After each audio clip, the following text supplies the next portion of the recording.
Welcome to Channel 8 News.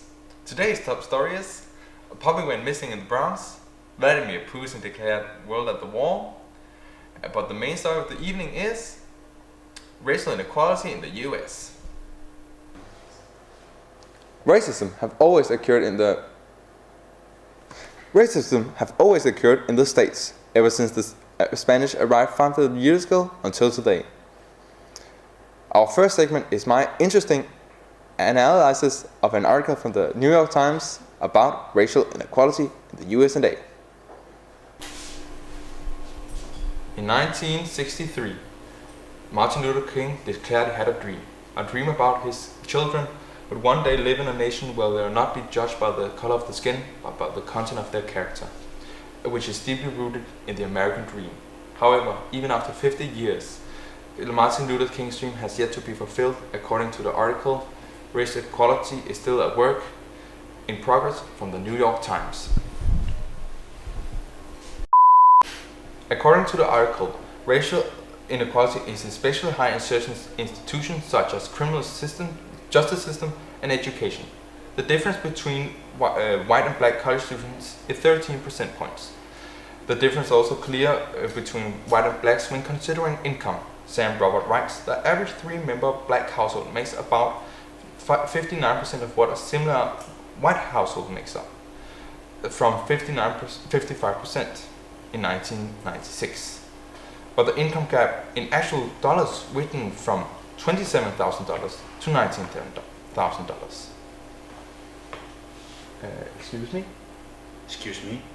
Would you mind moving out the picture? The gap between races is especially wide when considering the American dream. In 1931, James Trussell Adams defined the American dream as life should be better and richer and fuller for everyone, with the opportunity for each according to their ability and achievement. Which means regardless of your nationality, social class, and etc., you should have the opportunity to fulfill your dreams. However, the American dream was not available for everyone. In 1931, the racial diversity was still executed in the US, and that is why Martin Luther King's dream is rooted in the American dream. King believes that one day blacks will be able to conquer their dreams and not be condemned by the color, social class, and that is the American dream.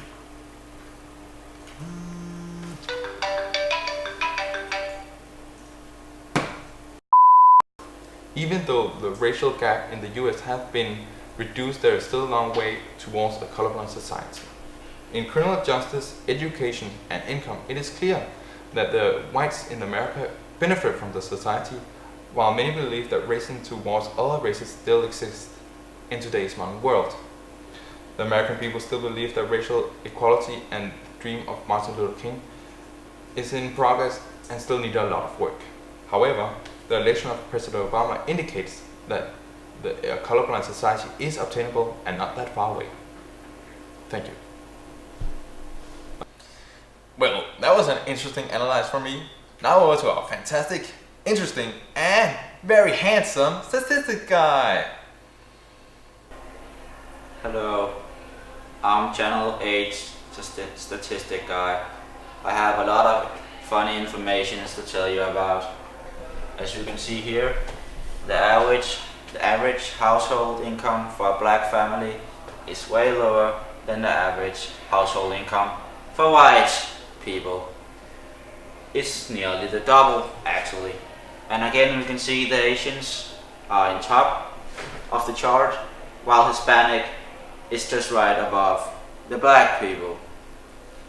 It's actually pretty astonishing that white people still earns a lot more money than the black part of the population. Cut! Come on, man. Make it more interesting, more exciting. We're using numbers on this. Can you make it a bit more funny? Well, I had something. I can do something.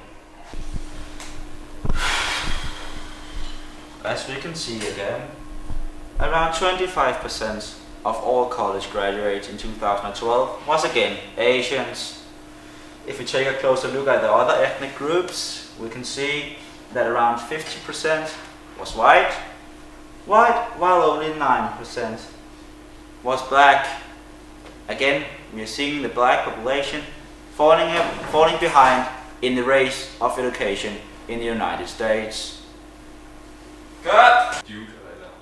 Last chance, man. All you did was wear some fucking glasses. Do something exciting. And now to the historic high school dropout rates.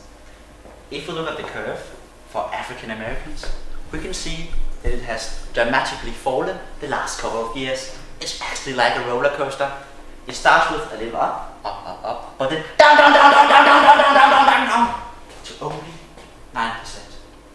That's okay. It's okay. If you look at the Hispanics, they're way higher, but again, it's the Hispanics. Yes. But if you look at the white part of the population, we can see that their dropout rate is only on 5%. Only 5%!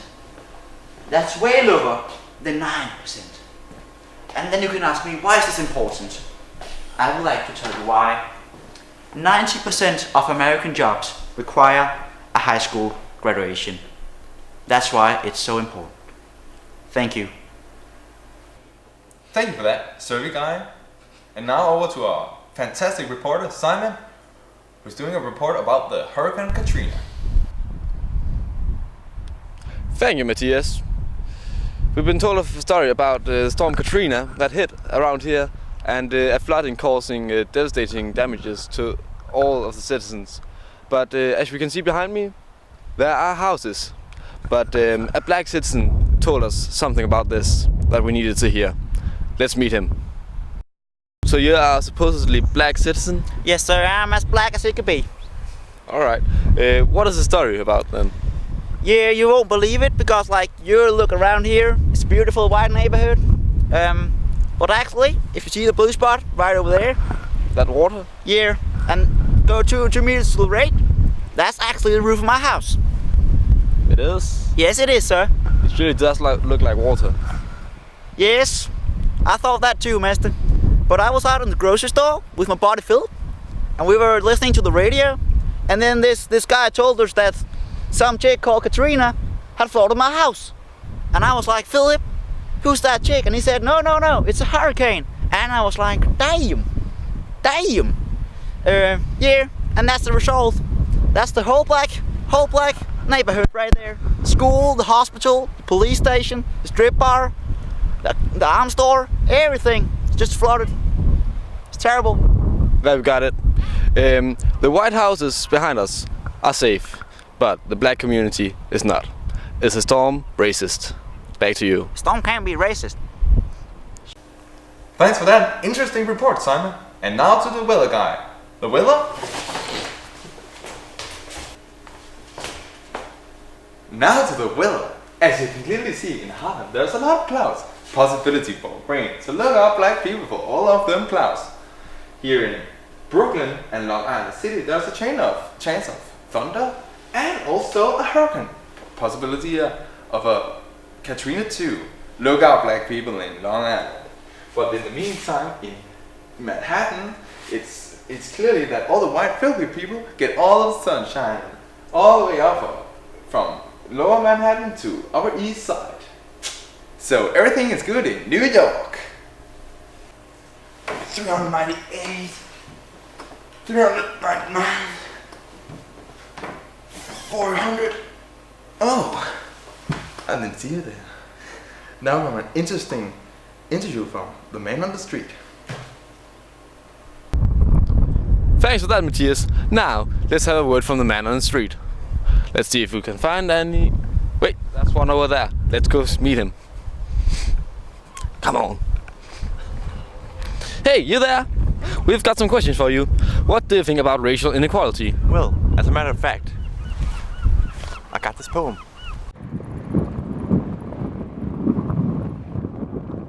The world is not like a fairy tale, but instead the complete opposite. A cruel and unfair world of demise, where injustice rules and survives, by the feet of discrimination. Racism is a healthy disease that grows within individuals and lights up our prejudice which separates races in the society. by the acts of the humanity. African Americans are affected by the disease in a way that changes their lives dramatically. They are constantly being reminded of their social status, but the American dream should have prevented this by creating available opportunities for everyone. A perfect world is an impossible goal that will never be successfully achieved, but the idea of Toya taking smaller steps to succeed at something is way more promising.